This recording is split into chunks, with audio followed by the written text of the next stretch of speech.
do you believe that he's your Messiah? Do I believe he's my Messiah? Yeah. No. So you don't believe that Jesus is your... So who's the Messiah?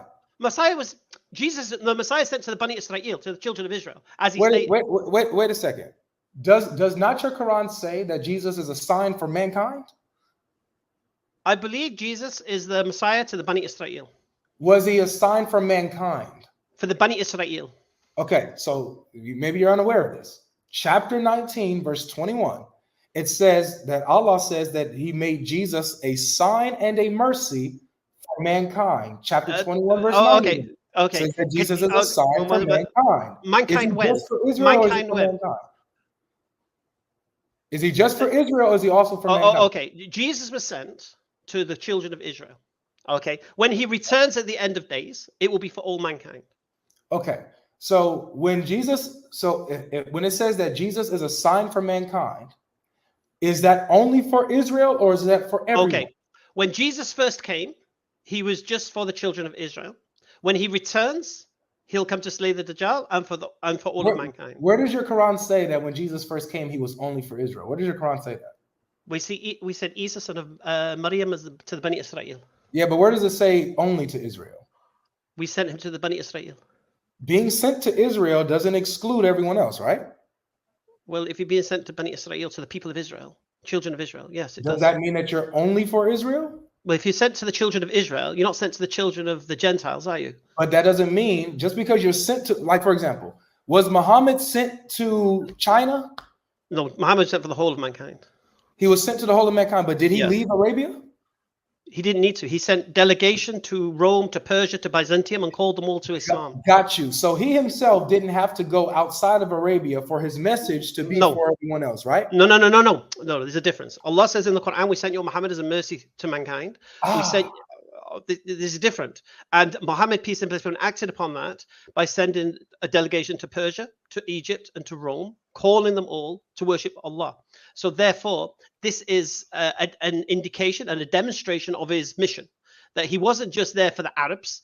He called the Persians, he called the Egyptians. Now Jesus, didn't do that. Jesus was sent to the children of Israel. Okay, so even according to what you have left, the remnants, the echoes of the life of Jesus, he clearly states who he came for. He clearly demonstrates who he came for.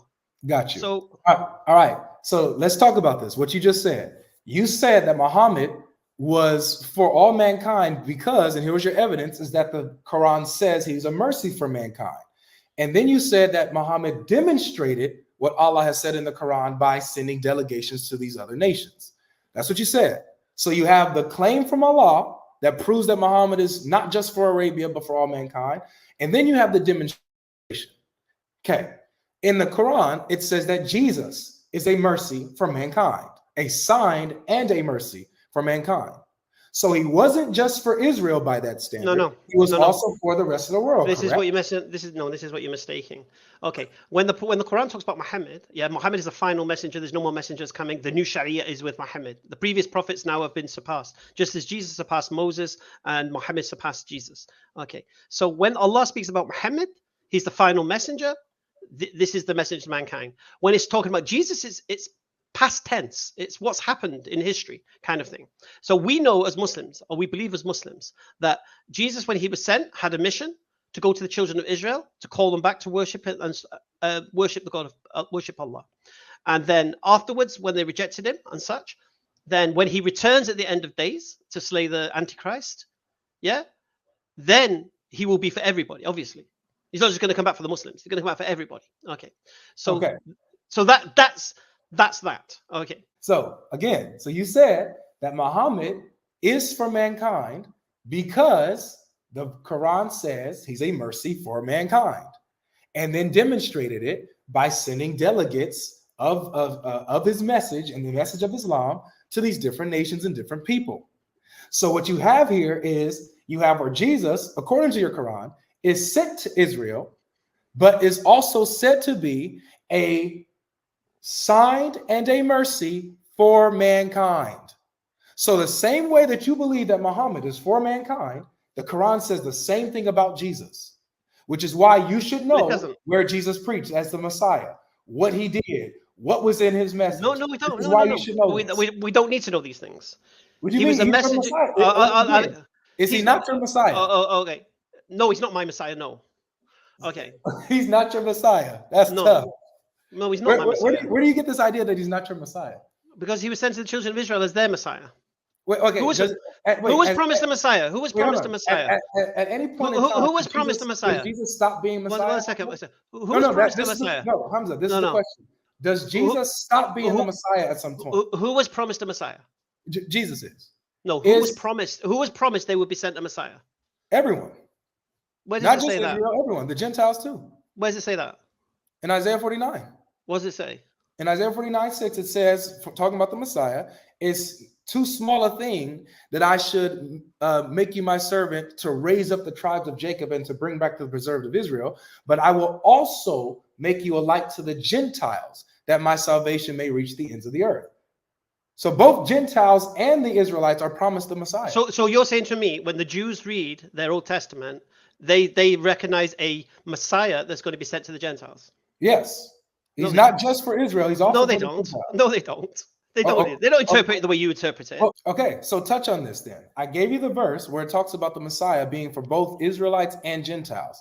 So break that down for me. When it says which verse is it? Okay, one second. It's Isaiah chapter 49, verse 6. One second. So 49. Listen, O isles, unto me, and hearken, ye people from far. The Lord hath called me from the womb. So you think this is Jesus being spoken about, yeah? Of course, it's the Messiah. The bowels of my mother hath he made mention of my name, and he hath made me my mouth like a sharp sword. In the shadow of his hand hath he hid me, and made me a polished shaft. In his quiver hath he hid me, and said unto me, Thou art my servant, O Israel. Whoa. That's Jacob. No, it's not. Who is Israel? That's the Messiah. Thou art my servant, O Israel. Keep reading. No, I'm reading it. Thou art my servant, O Israel. So it's talking about Jacob. One second. No, it's talking about the Messiah. You're about to see. Well, who is Israel? Who is Israel?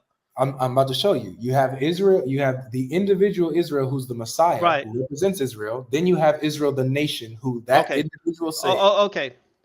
Okay. So you think this is Jesus speaking, yeah? Yes. Okay. So let's imagine this is Jesus speaking. From the bowels of my mother hath he mentioned me, and he hath made me my mouth like a sharp sword. In the shadow of his hand hath he hid me, and made me a polished shaft. In his quiver hath he hid me, and said unto me, Thou art my servant. So now this means God has said to Jesus, Thou art my servant, O Israel. Correct. Well, Jesus is not Israel. Jesus is Israel. No, Jesus is not Israel. Jacob is Israel. Okay, keep reading. I'm about to show you. All right. All right. So in context, it's talking about Jacob, not Israel. It's not. It's talking about the Messiah, who's identified as Israel. Well, it can't be where God is saying to this individual, "Thou art my servant, O Israel." Okay, I promise you, Hamza, it all gets cleared up if you just keep reading. I promise. Okay. Then I have labored in vain. I have spent my strength for naught, and in vain. Yet surely my judgment is with the Lord, and my work with God. And now said the Lord, that formed me from the womb to be his servant, to bring Jacob again to him. To bring who? Jacob. Wait, I thought that was Jacob. 1 second. I thought that was Jacob. Well, look. Can I make something very, very plain to you? Sure. This Old Testament, yeah, it makes many, many mistakes, errors. Well, it does. It does. Okay. So Israel, so the person who's Israel is supposed to bring back Jacob. So he's not Jacob himself, right? Okay. And Jesus has never been called Israel. He's being called Israel right there. He's never been called Israel. You're assuming it's no. You need him to be called Israel for this point. When has Jesus been called Israel? Right there in Isaiah 49. Other than here, where else? Doesn't need to be anywhere else. Well, it does, because you're implying it's talking about him where it doesn't mention. That's what it says. It doesn't say Jesus there. Well, so how about this, Hamza? Can we agree so far that it's not Jacob himself? Can we agree? We can agree so far. This is back to front. Yes, we can agree with that. What we can also agree is that Jesus has never been called Israel, and you're just making him. You're just special pleading now to say, "Oh well, yeah. Well, on this occasion he was never before called Israel, but on this occasion it's Jesus." Come on, man. Okay. Anyway. So for example, and now said the Lord that formed. Wait. Just really quick, Hamza. I just want to show you how bad that argument is. In chapter 61, verse, do you believe that Ahmed and Muhammad are the same person? Yeah, no issue. Okay. So in chapter 61, verse 6, which is what we're talking about, right? It says that Jesus says that Ahmed will come after him. You say that that's Muhammad. Where in the Quran elsewhere is Muhammad identified as Ahmed? Oh, see, here's the thing, you see. We don't just refer to the Quran. We have the Quran and Sunnah, isn't it? I don't, why are you throwing your arms in the air like you've just done something?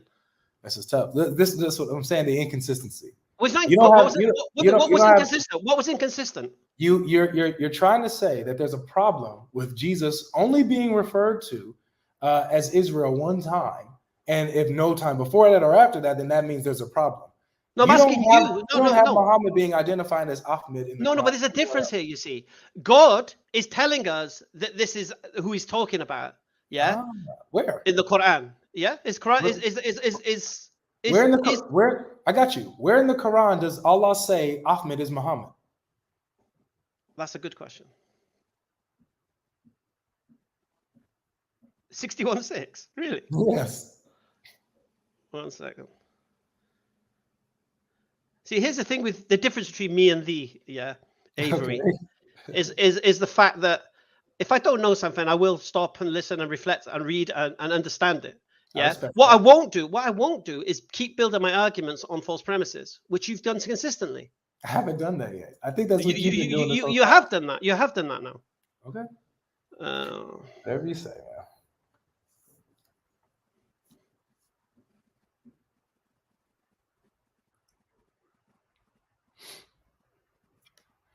I can help you out because remember, I'm the sheikh, so I can help you. The answer is nowhere. You're the pupil. Okay. So this is what 61:6 says.